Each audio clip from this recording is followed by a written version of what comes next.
السلام عليكم ورحمة الله وبركاته. أتمنى ألقاكم في أحسن الأحوال وتمام الصحة والعافية.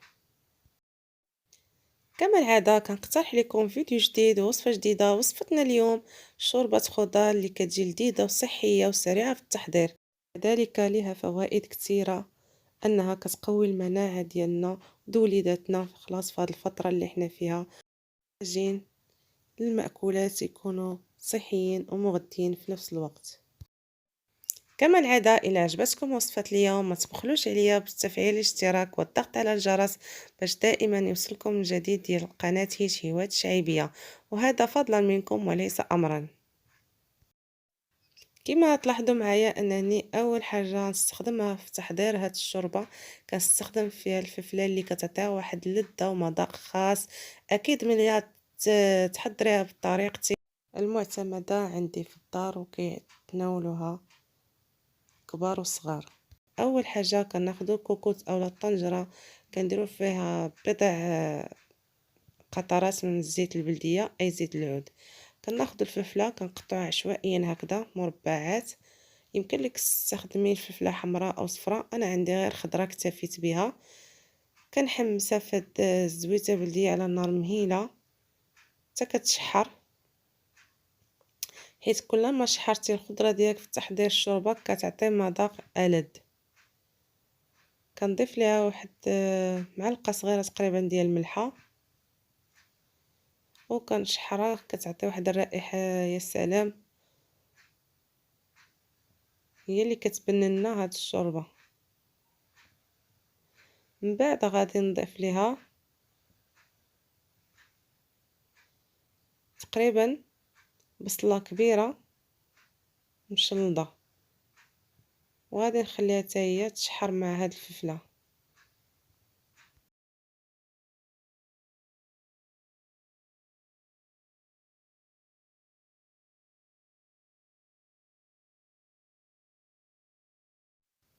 من بعد ما كتشحر عندي الفلفله والبصله مزيان كنضيف لها واحد 3 دروسه ديال الثومه صغار، وتقريبا ما بين 200 غرام حتى 150 غرام ديال كفته ديال اللذان. يمكن لك تستعملي الكفته ديال اللحم اولا تكتفي فقط بال بقطع ديال الصدر ديال الدجاج. كيبقى انت وداكشي اللي عندك في المطبخ، ماشي ضروري انك تستخدمي هاد الكفته.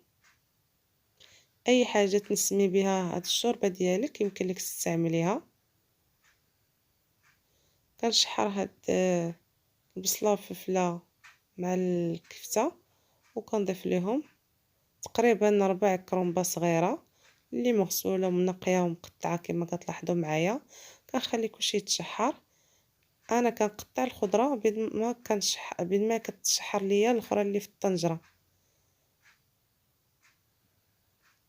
يعني دغيا كتوجد ما كتاخذش معاك الوقت. من بعد ما تشحرت ليا مزيان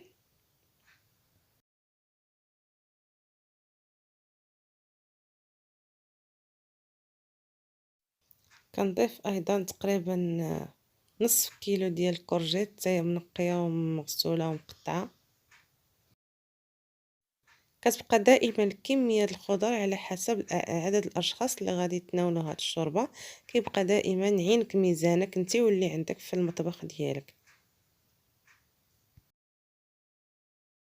بعد كذلك غنضيف ليها خيزو مقطع، تقريبا استعملت هنايا 4 الخيزوات متوسطين. اما بالنسبه للعطريه كما كتلاحظوا معايا في الفيديو درت ملعقه صغيره ديال السكنجبير. كيبقى السكنجبير على حسب الذوق ديالكم وعلى حسب الكميه الخضار اللي درتو في الطنجره. نص ملعقه صغيره د الابزار. كذلك كنضيف ليها راس ملعقه ديال الخرقوم بلدي. نضيف ليها الكرافس وتقريبا 2 مطيشات متوسطين الحجم. كنحرك هادشي كله اللي عندي في الطنجرة ولا الكوكوت كل واحد كيسميها، حتى كيتحمس عندي هاد الخضر وكيدخلهم نص طياب تقريبا، حيت هما الخضرة ما حدك كتشحرها وهي كتطلق الماء ديالها. وكذلك ضفت ملعقة صغيرة ديال اوراق الزعتر اللي كتعطيها واحد النسمة خطيرة، واحد المذاق عجيب وفي نفس الوقت وكيسخن. خلاص في هذا الفصل اللي حنا فيه دابا ديال البرد، بعد كنرويها بالماء غليان. من بعد كنصد عليها الكوكوط، كنخليها تقريبا ربع ساعة، ما كنخليش الخضرة طيب بزاف حيت الا خليناها طابت كثر من القياس كتفقد الفوائد ديالها. وكنطحنها هكا بالميكسور، غير كيبقى ديك الساعات على حسب الذوق ديالك، كاين كيبغي السوبة اولا الشوربه مطحونه مزيان، وكاين كيبغيها غير مهرمشه.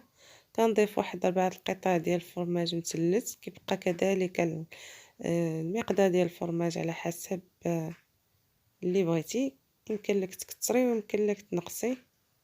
كما كنقول لكم هاد الشوربه ديال اخر يوم في الاسبوع، اي اللي عندك في الثلاجه يمكن لك تحضري بها الشوربه اللي كتجي من ألذ الشوربات. وكما كتلاحظوا معايا صحيه، ويمكن لاصحاب الرجيم انهم يتناولوا لان ما فيهاش النشويات. في اخر مرحله كنضيف ليها 6 المعالق تقريبا ديال الخرطال، وكنحركها هكا مزيان هي طيب ليا ديك الخرطال. وكنخلي كنضيف شويه ديال الكرفس مع ربيع في اخر لحظه غنقدم فيها هاد الشوربه. كما كتلاحظوا معايا كتجي لذيذه وخاتره صحيه وفيها جميع الخضر، وكذلك فيها الزعتر اللي مفيد للصحه وخلاص في هذا الفصل الشتاء اللي حنا فيه، يعني كيدفي الجسم. وكذلك غتعجب الاطفال الصغار، وغادي عمرها ما غادي تخطاك لتحط دير وجبة العشاء، يعني سريعة في آخر لحظة بمكونات اقتصاديين فقط اللي عندك في الثلاجة غادي تستخدميه. وبالصحة والراحة مسبقا، وإلى اللقاء إلى وصفة قادمة إن شاء الله.